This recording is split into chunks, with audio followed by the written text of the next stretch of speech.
మావోయిస్టులకు మరో గట్టి దెబ్బ తగిలింది. ఛత్తీస్గఢ్ ఒడిశా సరిహద్దులోని గరియాబంద్ నౌపాడ జిల్లాలో జరిగిన ఎదురుకాల్పుల్లో 20 మంది మావోయిస్టులు హతమయ్యారు. 2 రోజులుగా జరిగిన ఎదురుకాల్పుల అనంతరం తనిఖీలు చేపట్టగా మావోయిస్టుల మృతదేహాలు లభ్యమైనట్లు పోలీసు అధికారులు ప్రకటించారు. ఎదురుకాల్పుల్లో హతమైన మావోయిస్టులో 2 మహిళలు ఉన్నట్లు తెలిపారు. మరికొందరు గాయపడినట్లు అనుమానిస్తున్నారు. ఈ ఘటనలో కేంద్ర కమిటీ సభ్యులు Chalapathi alias Ramachandra Reddy, Manoj, special zonal committee సభ్యుడు గుడ్డు చనిపోయినట్లు గుర్తించారు. తీవ్రంగా గాయపడిన జవాన్ను హెలికాప్టర్లో రాయ్పూర్ తరలించినట్లు పోలీసు అధికారులు వెల్లడించారు.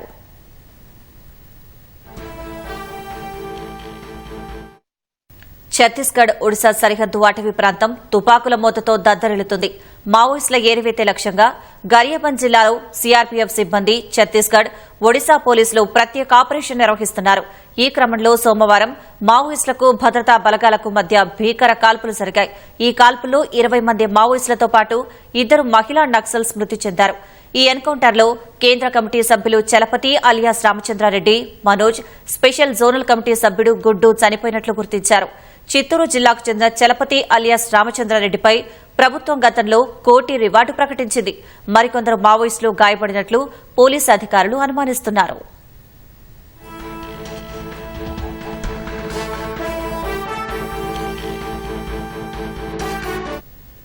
గరియాబంద్ నౌపాడ జిల్లాలో మావోయిస్టులు ఉన్నారనే అనుమానంతో భద్రతా బలగాలు గాలింపు చర్యలు చేపట్టారు.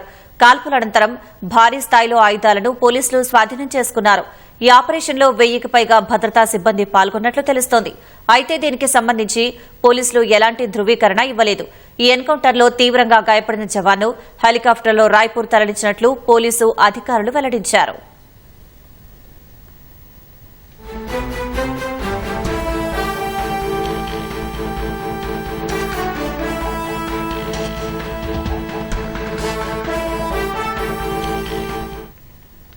ఛత్తీస్గఢ్ ఎన్కౌంటర్ పై కేంద్ర హోంశాఖ మంత్రి అమిత్ షా స్పందించారు. నక్సల్స్ లేని భారత్ దిశగా ఇది కీలక అడుగు పడిందని పేర్కొన్నారు. దేశంలో నక్సలిజం కొన ఊపిరితో ఉందన్న అమిత్ షా మన భద్రతా దళాలకు ఇది గొప్ప విజయమని హర్షం వ్యక్తం చేశారు.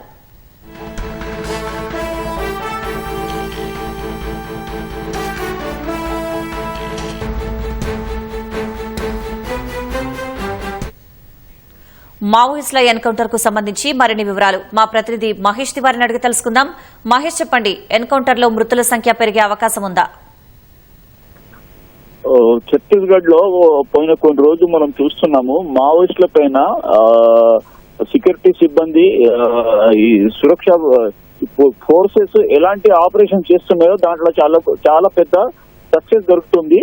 కొన్ని మావోయిస్టులు మృతి పెరిగే అవకాశాలు చాలా పెరుగుతున్నాయి. దానివల్ల అక్కడ బస్తర్ నుంచి మావోయిస్టులు సేఫ్ జోన్, కోర్ జోన్ అనుకోవచ్చు, వాళ్ళది గరియాబంద్ అడవి ప్రాంతంలో వెళ్లిపోయారు. ఆ ప్రాంతంలో చాలా పెద్ద ఎత్తున మావోయిస్టులు పెద్ద అడవి ప్రాంతంలో ఉన్నారని తెలిసిన తర్వాత ఒక జాయింట్ ఆపరేషన్ ప్లాన్ చేసి నిన్నటి నుంచి అక్కడ ఆపరేషన్ చేశారు. దాంట్లో Bastar police, Odisha police, CRPF ఈ జాయింట్ ఆపరేషన్ ఉంది. ఇది నిన్న 2 మావోయిస్టులు మృతి చెందారు. దాని తర్వాత నైట్ అంతా ఆ ప్రాంతంలో ఎదురుకాల్పులు జరిగాయి సెక్యూరిటీ ఫోర్సెస్ మావోయిస్టుల మధ్యలో. మార్నింగ్ వరకు 14 మంది మావోయిస్టులు మృతి చెందారని గుర్తుపట్టారు. అక్కడ 14 మృతదేహాలు స్వాధీనం చేసుకున్నారు. పెద్ద ఎత్తున ఆయుధాలు కూడా దొరికాయి. దాని తర్వాత అక్కడ జరిగిన సర్చింగ్ ఆపరేషన్ లో ఇంకా 20 మంది, టోటల్ 20 మంది మావోయిస్టులు మృతి చెందారని నిష్కర్షంగా దాంట్లో ఆఫీసర్లు వచ్చారు. మృతుల దాంట్లో మనం చూస్తే మావోయిస్టు కేంద్రీయ కమిటీ సభ్యుడు ఎవరైతే ఉన్నారో చలపతి అలియాస్ జైరామ్, ఈ పెద్ద మావోయిస్ట్ లీడర్ ఆయనే ఉన్నారు. దాంట్లో ఈ ప్రస్తుతం ఆయనే ఆంధ్రప్రదేశ్ కు చెందిన, చిత్తూరు జిల్లాకు చెందిన మావోయిస్ట్ లీడర్. కానీ ఇప్పుడు ఆయన పైన ఒడిశా స్టేట్ బాధ్యత ఉంది. అతనితో మా స్పెషల్ జోనల్ కమిటీ సభ్యులు మనోజ్, ఇంకా ఒక అతను, ఈ 2 కూడా మృతి చెందినట్టు భావిస్తున్నారు. ఈ ప్రాంతంలో చూస్తే చాలా పెద్ద అడవి ప్రాంతం ఉంది. 60 పైన మావోయిస్టులు ఇక్కడ ఉన్నారని అనుకుంటున్నారు. 1000 మంది సెక్యూరిటీ సిబ్బంది ఈ ఏరియాకు అంతా కేరావ్ చేశారు. ఈ జరిగిన ఎదురు కాల్పుల్లో ఇప్పటి వరకు అయితే 20 మంది మావోయిస్టులు మృతి చెందారు. కానీ ఇంకా ఈ మృతి చెందిన మావోయిస్టుల ఫిగర్ ఏదైతే ఉందో పెరిగే అవకాశం ఉంది. సాయంత్రం వరకు ఇక్కడ ఈ ప్రాంతంలో మొత్తం సర్చింగ్ ఆపరేషన్ జరుగుతుంది. సాయంత్రం మనకు ఒక నిశ్చితమైన ఒక ఫిగర్ ఎంతమంది మృతి చెందారు తెలియచ్చు. కానీ ఇప్పటి వరకు అయితే 20 మంది మృతి చెందారు.